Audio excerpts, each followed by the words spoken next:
Das Stille, meine Damen und Herren, und herzlich willkommen zu Tibet diese Woche, den wöchentlichen Nachrichten dieser Woche zu Tibet, seiner Heiligkeit dem Dalai Lama und der tibetischen Zentralverwaltung. Schauen wir uns als erstes die Schlagzeilen an. Seine Heiligkeit der Dalai Lama sendet Gebete inmitten der Nachrichten über den Anstieg der Zahl der Todesopfer in Tibet. Seine Heiligkeit der Dalai Lama und die CTA gratulieren dem neu gewählten Premierminister von Großbritannien. Das 17. tibetische Parlament im Exil tritt zu seiner 4. Sitzung zusammen. CTA verurteilt die Sammlung von DNA-Proben durch China in Tibet. CTA hält Gebetsgottesdienst für die Opfer von Naturkatastrophen und Unruhen in Tibet ab. Tibeter begehen 62. Jahrestag des Tages der Demokratie. US-Senator Jon Ossoff besucht das tibetische Parlament. Repräsentant Murdup Office of Tibet Südafrika trifft Würdenträger in Durban. 21. Festival für Tibet und den Himalaya in Paris zu Ende gegangen. Abgeordneter Tinle Chüki gratuliert Südtirol zum 50. Jahrestag der Autonomie.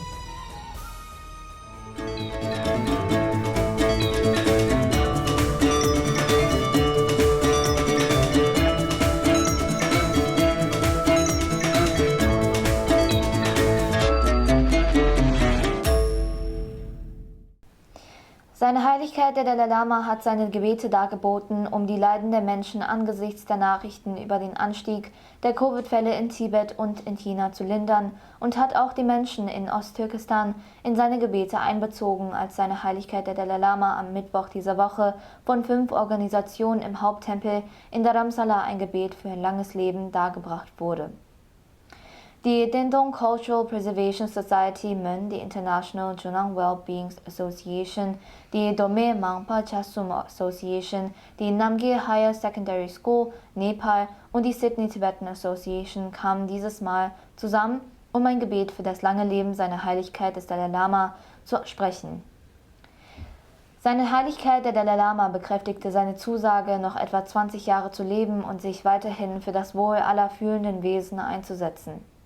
Was die Dendong Cultural Preservation Society MUN aus Arunachal Pradesh betrifft, die eine der Organisationen war, die das Gebet für ein langes Leben darbrachten, so dankte seine Heiligkeit deren Mitgliedern und würdigte seine starke Verbundenheit mit den Menschen anderer Himalaya-Regionen, einschließlich Arunachal Pradesh. Seine Heiligkeit der Dalai Lama und die tibetische Zentralverwaltung gratulierten der neu gewählten Premierministerin des Vereinigten Königreichs Liz Truss. In seinem Brief an Liz Truss erwähnte seine Heiligkeit der Dalai Lama, dass die Tibeter die langen und einzigartigen Beziehungen zu Großbritannien genossen haben und das starke Interesse und die Unterstützung der britischen Freunde für die Bestrebungen des tibetischen Volkes nach Freiheit und Würde zu schätzen wissen. Seine Heiligkeit der Dalai Lama brachte die Hoffnung zum Ausdruck, dass Großbritannien auch weiterhin einen bedeutenden Beitrag zu Frieden und Stabilität in unserer immer stärker voneinander abhängigen Welt leisten wird. In seinem Glückwunschschreiben an Liz Truss brachte Sikyung Bemba-Tsering von der tibetischen Zentralverwaltung seinen Optimismus zum Ausdruck, dass die britische Regierung unter der Führung der neuen Premierministerin Liz Truss die Sache der Menschenrechte durch die Politik des Vereinigten Königreichs und die bilateralen Beziehungen weiter voranbringen wird. Khenpo Sonam Denpil, der Sprecher des tibetischen Exilparlaments, beglückwünschte Liz Truss, die neue Premierministerin, und sagte, die Tibeter teilten die Freude über ihren Sieg und baten sie dringend um Unterstützung für die tibetische Sache. Das 17. tibetische Exilparlament trat am Mittwoch dieser Woche in Dharamsala zu seiner 4. Sitzung zusammen. In seiner Eröffnungsrede der 10-tägigen Sitzung bekräftigte der Parlamentspräsident Khenpo Sonam Denpil die feste Haltung des tibetischen Parlaments, die demokratischen Werte der tibetischen Demokratie, die von seiner Heiligkeit, dem Dalai Lama, verliehen wurden, zu stärken und zu schützen. China verletzt weiterhin die Grundrechte und die Freiheit der Tibeter, auch die von tibetischen Kindern im Alter von 5 Jahren. Chinesische Beamte haben in der sogenannten autonomen Region Tibet im Rahmen einer Kampagne zur Aufdeckung von Verbrechen DNA-Proben von Tibetern, darunter auch von Kindergartenkindern, ohne die Zustimmung der Eltern genommen, wie Human Rights Watch am Montag dieser Woche mitteilte. Die Menschenrechtsgruppen berichteten, dass in allen 7 Präfekturen der sogenannten autonomen Region Tibet DNA-Sammlungen durchgeführt werden und die Tibeter keine andere Wahl haben, als den Anordnungen Folge zu leisten. In dem Bericht werden chinesische Beamte mit der Aussage zitiert, dass die genetischen Probenamen dazu dienen sollen, fliehende Personen zu fassen und die öffentlichen Sicherheitsbehörden mit den notwendigen Instrumenten auszustatten, um wirksam gegen kriminelle Elemente vorzugehen.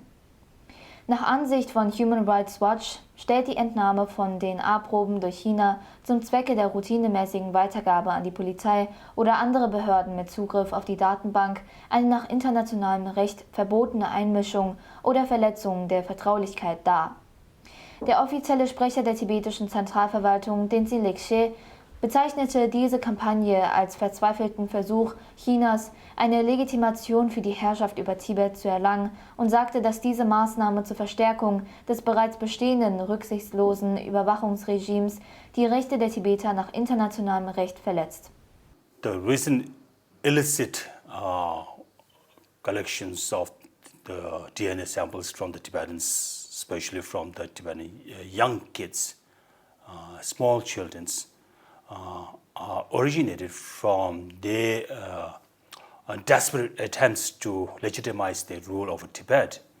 And in fact, with this collection of samples, DNA samples, it violates the international laws and breaking the human rights, and therefore we strongly condemned such activities which are specifically drawn for their security purposes, and it is also one of the projects which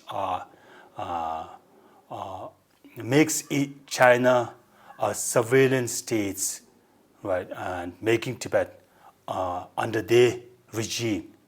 So we condemned China's illicit actions of collecting DNA samples of the Tibetan people. Das Australian Strategic Policy Institute berichtete über die DNA-Sammelkampagnen der chinesischen Regierung, die sich auf Tibet und Xinjiang konzentrieren. Die Forscher des Instituts stellten fest, dass das DNA-Sammelprogramm eindeutig gegen das Verbot des Internationalen Pakts über bürgerliche und politische Rechte verstößt, das willkürliche oder rechtswidrige Eingriffe in die Privatsphäre von Personen verbietet.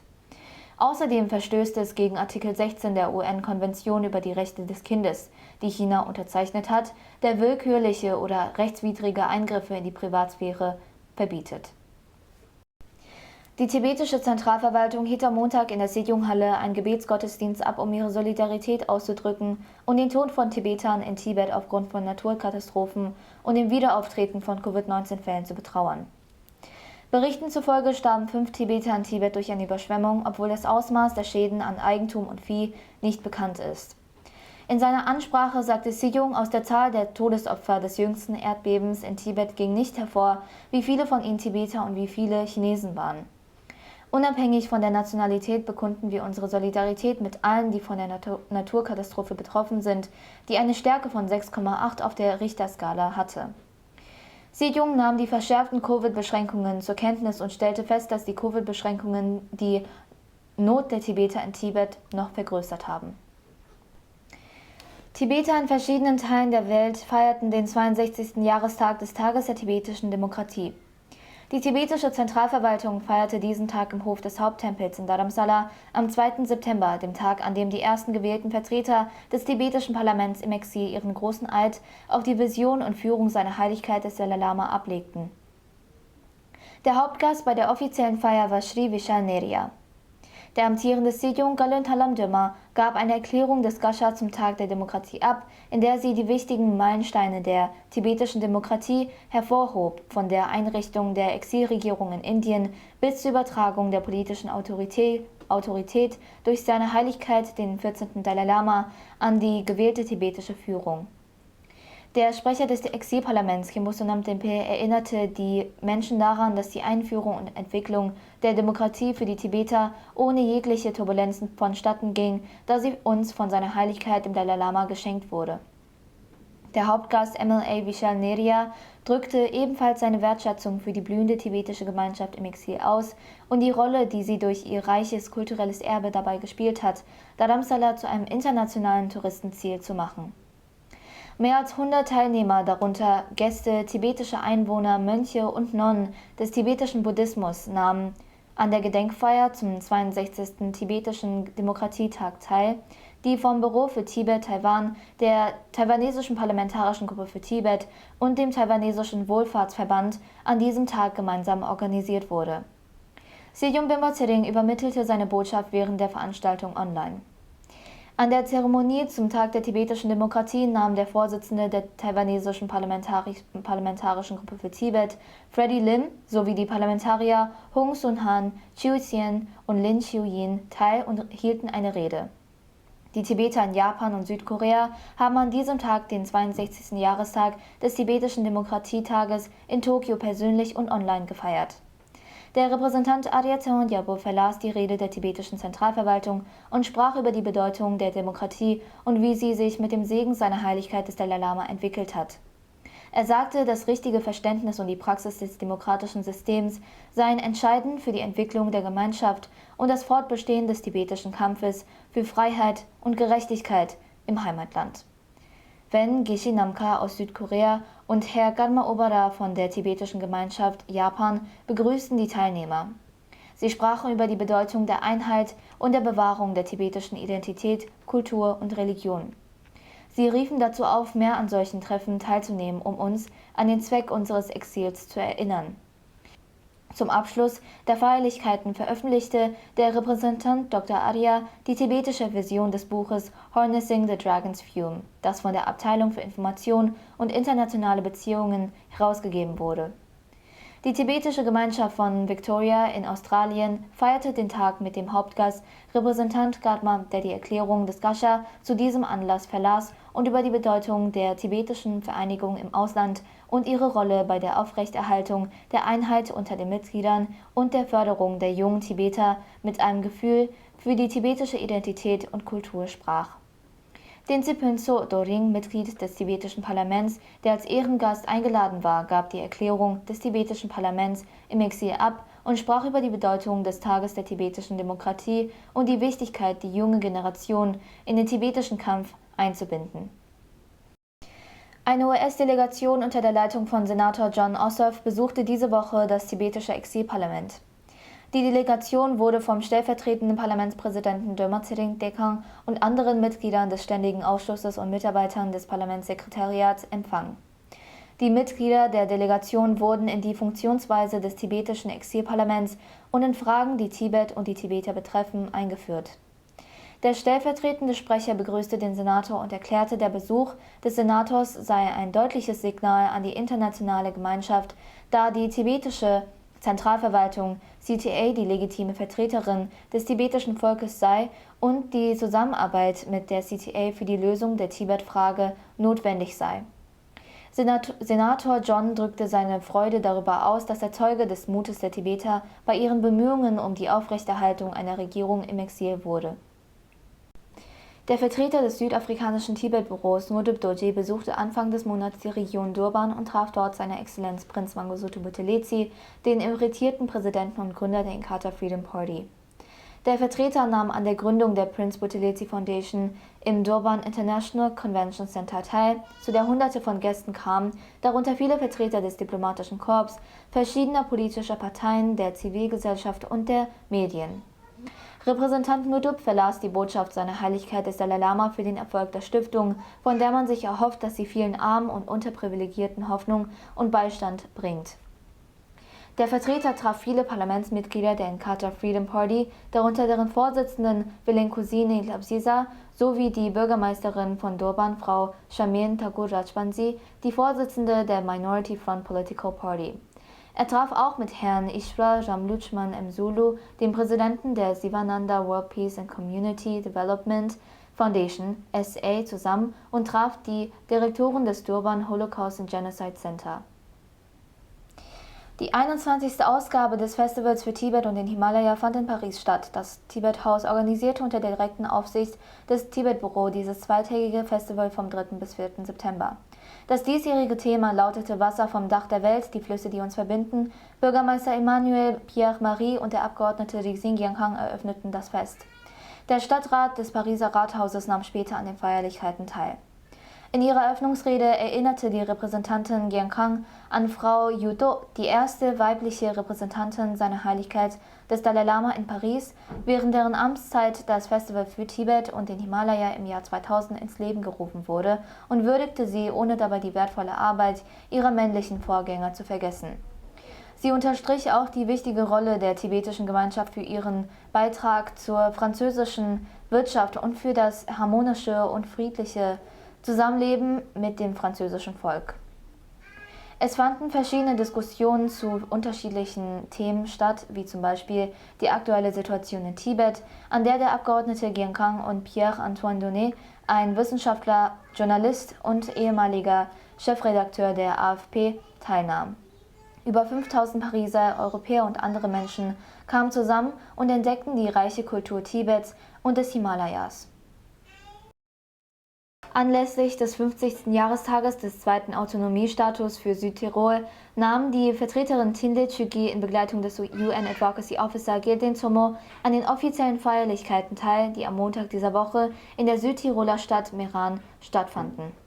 In seiner Ansprache überbrachte der Repräsentant Tinle Chüki die Grüße seiner Heiligkeit des Dalai Lama und der tibetischen Zentralverwaltung an die Bevölkerung und die autonome Regierung Südtirols. Tinle Chüki erinnerte an den ersten Besuch seiner Heiligkeit des Dalai Lama in Südtirol vor 25 Jahren und beglückwünschte Südtirol zur erfolgreichen Überwindung der unruhigen Zeiten und zur Schaffung von Frieden. Sie sagte, dass Südtirol ein Maßstab für echte Autonomie sei und dass das tibetische Volk weiterhin die Hoffnung und das Streben nach echter Autonomie in Tibet hege. I think the South Tyrol and the autonomy and the entire challenge that you faced becomes a lesson to the entire world that where there is a will, where there are people who are willing to come together and work through the problems, there will always be possibility for peace, love, compassion, and for every human being to be treated with dignity. An der vom Südtiroler Landeshauptmann Arno Kompatscher begleiteten Feier nahm neben anderen Würdenträgern auch der Tiroler Landeshauptmann Günther Platter, der österreichische Bundesminister für die EU, der italienische Wirtschafts- und Finanzminister, der Präsident der autonomen Provinz Trient und der Ministerpräsident der deutschsprachigen Gemeinschaft Belgiens teil. Während seines Aufenthalts in Südtirol traf der Abgeordnete Tinle auch mit Vorstandsmitgliedern der Vereinigung Italien-Tibet zusammen und dankte ihnen für ihre unermüdliche Unterstützung und ihr Engagement für die gerechte Sache Tibets in all den langen Jahren. Ich danke Ihnen für Ihre Aufmerksamkeit. Auf Wiedersehen und bis nächste Woche.